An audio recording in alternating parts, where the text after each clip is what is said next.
Bonjour à tous, bienvenue à notre méditation quotidienne. Quelle joie de pouvoir être ensemble pour pouvoir étudier, méditer, réfléchir au sens de cette parole, de ce livre ancien qui est la Bible, qui nous a été transmis depuis plusieurs générations. Beaucoup ont essayé de détruire ce livre, n'y sont pas parvenus. Et nous remercions Dieu parce que cette Bible a été traduite dans plusieurs langues. Et dans notre langue, en français, nous avons même plusieurs traductions. Et cette parole est une parole de Dieu. Dieu nous parle au travers des textes de la Bible, en particulier des psaumes. Les psaumes sont très utiles pour l'Église, mais aussi pour chaque croyant. C'est avec les psaumes qu'on peut apprendre à prier, à exprimer ce qu'il y a dans notre cœur. Et ce qu'on découvre avec les psaumes, c'est qu'on peut tout dire à Dieu. Dieu est prêt à entendre. Dieu veut qu'on puisse être authentique avec lui. Nous sommes de toute façon un livre ouvert devant lui. Il nous connaît par cœur. Alors nous lisons ces derniers temps le psaume 30. Il y a 12 versets. Et aujourd'hui, nous allons regarder le verset 7. Mais avant, lisons la péricope, donc le texte au complet. Psaume 30. Psaume. Cantique pour la dédicace de la maison de David. Je t'exalte, ô Éternel, car tu m'as relevé. Tu n'as pas voulu que mes ennemis se réjouissent à mon sujet. Éternel mon Dieu, j'ai crié à toi, et tu m'as guéri. Éternel, tu as fait remonter mon âme du séjour des morts, tu m'as fait revivre loin de ceux qui descendent dans la fosse. Chantez à l'Éternel, vous qui l'aimez, célébrez par vos louanges sa sainteté, car sa colère dure un instant, mais sa grâce toute la vie. Le soir arrivent les pleurs, et le matin l'allégresse. Oh, je disais dans ma sécurité, je ne chancellerai jamais. Éternel, par ta grâce, tu avais affermi ma montagne. Tu cachas ta face, et je fus troublé. Éternel, j'ai crié à toi, j'ai imploré l'Éternel. Que gagnes-tu à verser mon sang, à me faire descendre dans la fosse? La poussière a-t-elle pour toi des louanges? Raconte-t-elle ta fidélité? Écoute, Éternel, aie pitié de moi, Éternel, secours-moi. Et tu as changé mes lamentations en allégresse, tu as délié mon sac et tu m'as ceint de joie, afin que mon cœur te chante et ne soit pas muet. Éternel mon Dieu, je te louerai toujours.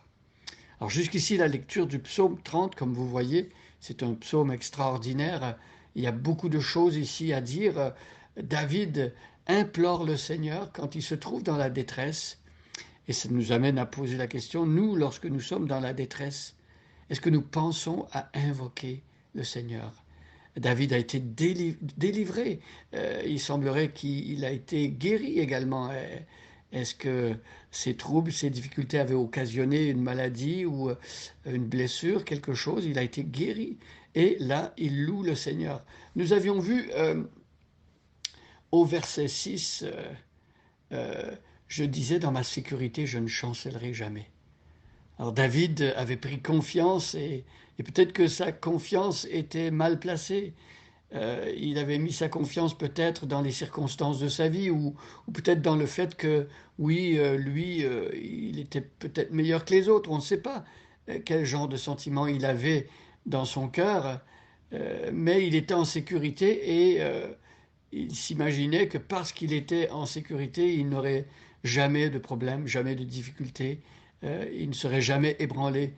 Ça peut arriver parfois que nous soyons comme cela, hein. On se souvient de l'apôtre Pierre, lorsque l'apôtre Pierre, Jésus dit, vous allez tous m'abandonner. Pierre, il dit, quand tous les autres t'abandonneraient, moi, je ne t'abandonnerai pas. Pierre se connaissait encore mal et Jésus avait besoin de lui enseigner que lui aussi est faible, lui aussi doit dépendre de Dieu. Hein, le texte dans l'apôtre Paul, dans les lettres de Paul, nous dit que celui qui est debout prenne garde de tomber. Et Jésus nous dit, veillez et priez afin de ne pas tomber dans la tentation. Euh, L'esprit est bien disposé, mais la chair est faible. Oui, notre chair est faible.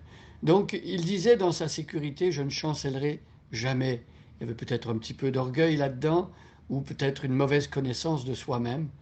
Alors verset 7, Éternel, par ta grâce, tu avais affermi ma montagne. Éternel, par ta grâce, tu avais affermi ma montagne. Oui, c'est Dieu qui avait affermi David. Dieu l'avait affermi dans sa foi. Dieu l'avait affermi contre ses ennemis. Dieu avait établi son trône d'une manière ferme. Et donc, et David reconnaît que c'est par la grâce que Dieu avait fait cela. Mes amis, tout ce que nous pouvons avoir et tout ce que nous sommes, nous le devons à la grâce de Dieu. C'est Dieu qui nous fait grâce. Euh, Nous devons le reconnaître et c'est important de savoir cela.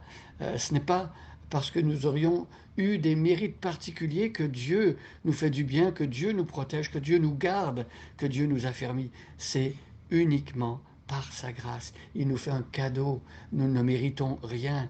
Éternel, par ta grâce, tu avais affermi ma montagne. Alors, David compare sa vie à une sorte de montagne. Lorsqu'on pense d'un point de vue humain à quelque chose de solide, on pense à, à sa montagne, à la montagne. Mais aussi, il y a le fait que David régnait à Jérusalem sur le mont Sion. Et David avait affermi aussi son trône. Tu avais affermi ma montagne. Et regardez la suite du verset très intéressante. Tu cachas ta face et je fus troublé. Tu cachas ta face. Dieu, parfois, lorsque on l'offense, parfois, lorsque on s'éloigne de lui, eh bien, on ne voit plus sa face. Et à ce moment-là, la paix disparaît, voyez-vous. Lorsque on perd de vue la présence de Dieu, eh bien, le trouble arrive.